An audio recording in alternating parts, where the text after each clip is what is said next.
Sesudah itu raja menyuruh orang mengumpulkan semua tua-tua Yehuda dan Yerusalem. Kemudian pergilah raja ke rumah Tuhan, dan bersama-sama dia semua orang Yehuda dan semua penduduk Yerusalem, para imam, para nabi, dan seluruh orang awam, dari yang kecil sampai yang besar. Dengan didengar mereka, ia membacakan segala perkataan dari kitab perjanjian yang ditemukan di rumah Tuhan itu. Sesudah itu, berdirilah raja dekat tiang, dan diadakannyalah perjanjian di hadapan Tuhan untuk hidup dengan mengikuti Tuhan, dan tetap menuruti perintah-perintahnya, peraturan-peraturannya, dan ketetapan-ketetapannya, dengan segenap hati dan dengan segenap jiwa, dan untuk menepati perkataan perjanjian yang tertulis dalam kitab itu. Dan seluruh rakyat turut mendukung perjanjian itu. Raja memberi perintah kepada imam besar Hilkia, dan kepada para imam tingkat 2, dan kepada para penjaga pintu, untuk mengeluarkan dari bait Tuhan segala perkakas yang telah dibuat untuk Baal dan Asyera, dan untuk segala tentara langit. Lalu dibakarnyalah semuanya itu di luar kota Yerusalem, di padang-padang Kidron, dan diangkutnyalah abunya ke Betel. Ia memberhentikan para imam dewa asing yang telah diangkat oleh raja-raja Yehuda untuk membakar korban di bukit pengorbanan di kota-kota Yehuda dan di sekitar Yerusalem. Juga orang-orang yang membakar korban untuk Baal, untuk dewa matahari, untuk dewa bulan, untuk rasi-rasi bintang, dan untuk segenap tentara langit. Dibawanyalah tiang-tiang berhala dari rumah Tuhan keluar kota Yerusalem ke sungai Kidron. Lalu dibakarnya di situ, dan ditumbuknya halus-halus menjadi abu. Kemudian dicampakannyalah abunya ke atas kuburan rakyat jelata. Ia merobohkan petak-petak pelacuran bakti yang ada di rumah Tuhan, tempat orang-orang perempuan bertenun sarung untuk Asyera. Disuruhnyalah datang semua imam dari kota-kota Yehuda. Lalu ia menajiskan bukit-bukit pengorbanan, tempat para imam itu membakar korban, dari Geba sampai Bersheba.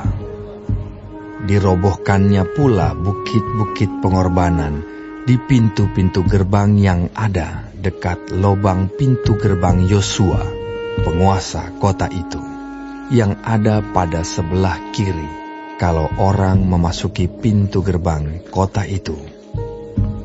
Tetapi para imam bukit-bukit pengorbanan itu tidak boleh naik ke mezbah Tuhan di Yerusalem.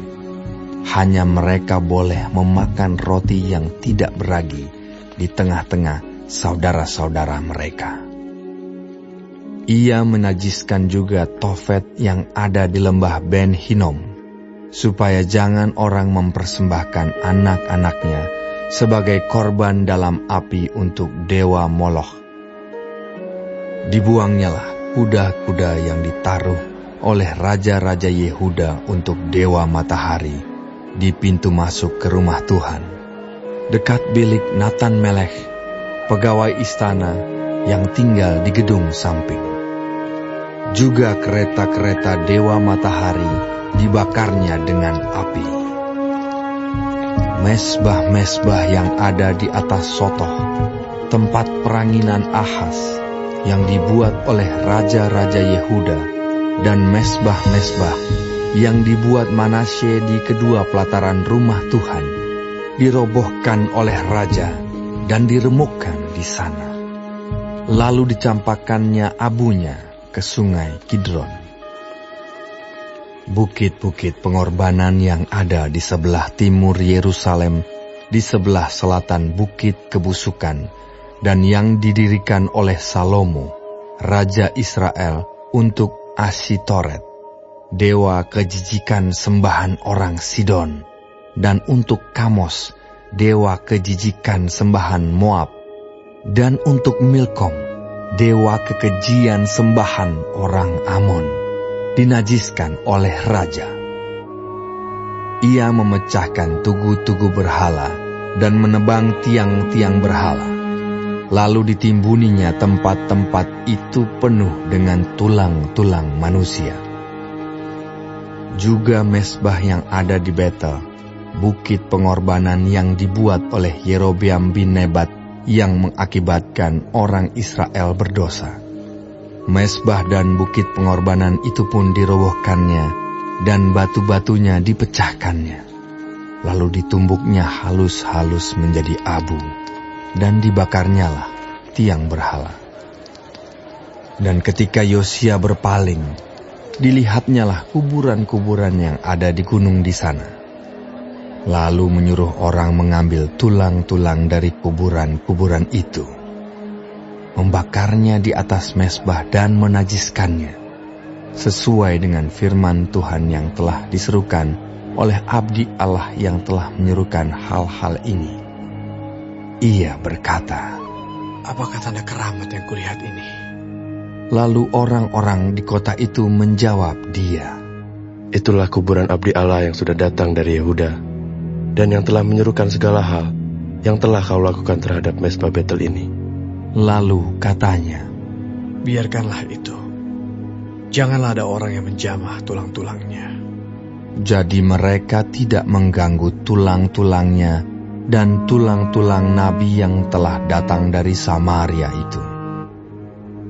Juga segala kuil di bukit-bukit pengorbanan yang di kota-kota Samaria, yang dibuat oleh raja-raja Israel untuk menimbulkan sakit hati Tuhan, dijauhkan oleh Yosia, dan dalam hal ini ia bertindak tepat seperti tindakannya di Betel. Ia menyembelih di atas mezbah-mezbah itu semua imam bukit-bukit pengorbanan yang ada di sana, dan dibakarnya tulang-tulang manusia di atasnya. Lalu pulanglah ia ke Yerusalem. Kemudian raja memberi perintah kepada seluruh bangsa itu, "Rayakanlah Paskah bagi Tuhan Allahmu, seperti yang tertulis dalam kitab perjanjian ini."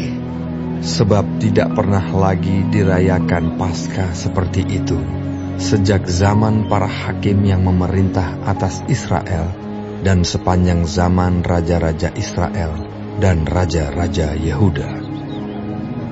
Tetapi barulah dalam tahun ke-18 zaman Raja Yosia, Paskah ini dirayakan bagi Tuhan di Yerusalem. Para pemanggil arwah dan para pemanggil roh peramal, juga terafim, berhala-berhala, dan segala dewa kejijikan yang terlihat di tanah Yehuda dan di Yerusalem, dihapuskan oleh Yosia dengan maksud menepati perkataan Taurat yang tertulis dalam kitab yang telah didapati oleh Imam Hilkia di rumah Tuhan. Sebelum dia, tidak ada raja seperti dia yang berbalik kepada Tuhan dengan segenap hatinya, dengan segenap jiwanya, dan dengan segenap kekuatannya, sesuai dengan segala Taurat Musa. Dan sesudah dia, tidak ada bangkit lagi yang seperti dia. Tetapi Tuhan tidak beralih dari murkanya yang sangat bernyala-nyala itu, yang telah bangkit terhadap Yehuda, oleh karena segala sakit hatinya yang ditimbulkan Manasye. Lalu berfirmanlah Tuhan, "Juga orang Yehuda akan kujauhkan dari hadapanku, seperti aku menjauhkan orang Israel. Dan aku akan membuang kota yang kupilih ini, yakni Yerusalem dan rumah ini, walaupun aku telah berfirman tentangnya, namaku akan tinggal di sana. Selebihnya dari riwayat Yosia dan segala yang dilakukannya, bukankah semuanya itu tertulis dalam kitab sejarah raja-raja Yehuda? Dalam zamannya itu, majulah Firaun Neko, raja Mesir, melawan raja Asyur di tepi sungai Efrat. Raja Yosia pergi menghadapi dia. Tetapi Firaun membunuhnya di Megido, segera sesudah ia melihatnya. Pegawai-pegawainya mengangkut mayatnya dengan kereta dari Megido dan membawanya ke Yerusalem. Kemudian mereka menguburkannya dalam kuburnya sendiri. Maka rakyat negeri itu menjemput Yoahas, anak Yosia, mengurapi dia dan mengangkat dia menjadi raja menggantikan ayahnya. Yoahas berumur 23 tahun pada waktu ia menjadi raja, dan 3 bulan lamanya ia memerintah di Yerusalem. Nama ibunya ialah Hamutal binti Yeremia dari Libna. Ia melakukan apa yang jahat di mata Tuhan, tepat seperti yang dilakukan oleh nenek moyangnya. Firaun Neko mengurung dia di Ribla, di tanah Hamat, supaya jangan ia memerintah di Yerusalem. Lagi Firaun membebankan kepada negeri itu denda sebesar 100 talenta perak dan 10 talenta emas. Firaun Neko mengangkat Elyakim, anak Yosia, menjadi raja menggantikan Yosia, ayahnya, dan menukar namanya dengan Yoyakim. Tetapi Yoahas dibawanya. Yoahas tiba di Mesir dan mati di sana. Yoyakim memberi emas dan perak itu kepada Firaun, tetapi ia menarik pajak dari negeri supaya dapat memberi uang itu sesuai dengan titah Firaun. Ia menagih emas dan perak itu dari rakyat negeri, dari setiap orang menurut jumlah ketetapan pajaknya, untuk memberikannya kepada Firaun Neko. Yoyakim berumur 25 tahun pada waktu ia menjadi raja, dan 11 tahun lamanya ia memerintah di Yerusalem. Nama ibunya ialah Sebuda binti Pedaya dari Rumah. Ia melakukan apa yang jahat di mata Tuhan, tepat seperti yang dilakukan oleh nenek moyangnya.